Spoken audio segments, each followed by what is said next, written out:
Next problem. We have a right triangle. One side has a length of 5, one side has a length of 12. Please try to figure out this angle and this side.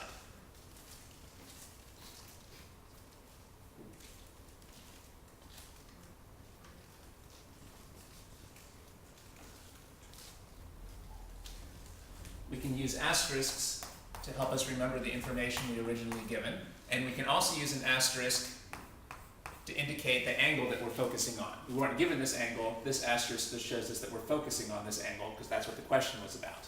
We might as well label that this side is the hypotenuse because it's opposite to the right angle. Now, this side with a length of 12 is adjacent to the angle we marked with an asterisk, and this side with a length of 5 is opposite to the angle that we marked with an asterisk.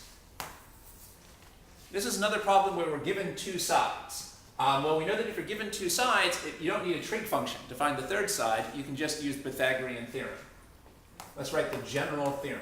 Hypotenuse squared equals leg squared plus leg squared. What do I plug in for the hypotenuse? Nothing. We don't know what the hypotenuse is. For one of the legs, we can plug in the number 5. And for the other leg, we can plug in the number 12.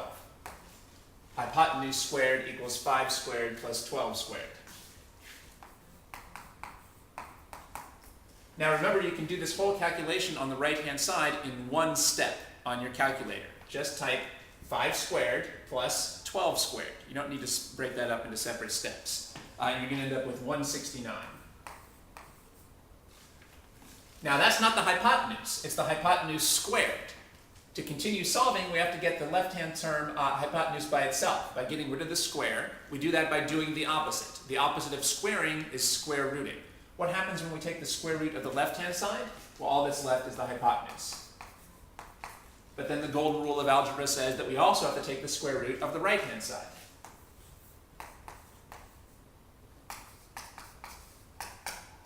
You can use your calculator to discover that the square root of 169 is exactly 13.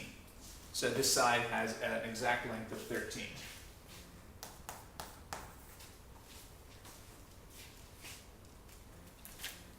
Now we still have another job. We have to figure out this angle. If we wanted to, we could use this new number 13 to figure out the angle, but that's not the way it's usually done. Instead, let's do it the way it's usually done. Let's use the two numbers we were originally given. Well, we were originally given a number about the opposite side and the adjacent side. Opposite and adjacent. Which trig function does that suggest? The tangent. TOA. Tangent is opposite over adjacent. Good idea to use an asterisk to help us remember this is the trig function we're using. So I'll write tangent. Oh, that looks like I better give a name to this angle. Let's be original and call it theta. And then tangent TOA. Tangent is opposite over adjacent. The opposite side is 5. The adjacent side is 12. I'm going to postpone this calculation. We need to get the theta by itself by doing the opposite. What's the opposite of a tangent? The opposite of a tangent is an inverse tangent. If we take the inverse tangent of the left-hand side, all that's left is theta. But then we have to take the inverse tangent of the right-hand side. We can do this calculation in one step on your scientific calculator, but remember that if the calculator doesn't put this parenthesis in, you have to put this parenthesis in to tell the calculator that this inverse tangent has two things that it's referring to, both the 5 and the 12.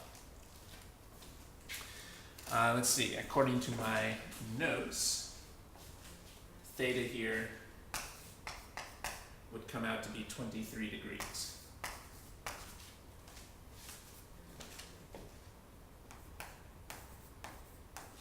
This angle was 23 degrees.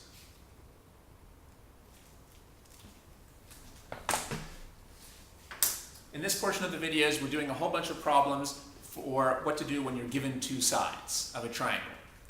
Now, remember that the last two problems that we did previously were problems where you were given one leg and one hypotenuse. But I mentioned that that's actually pretty rare in physics. So now we've gotten back to the type of problem that you're going to do over and over in physics. This is the type of problem that you're going to do over and over and over in physics, where you're given two legs. So it's very important to be comfortable with how to deal with the situation when you're given two legs. Well, we use the Pythagorean theorem to find the hypotenuse, and we use the inverse tangent to find the angle.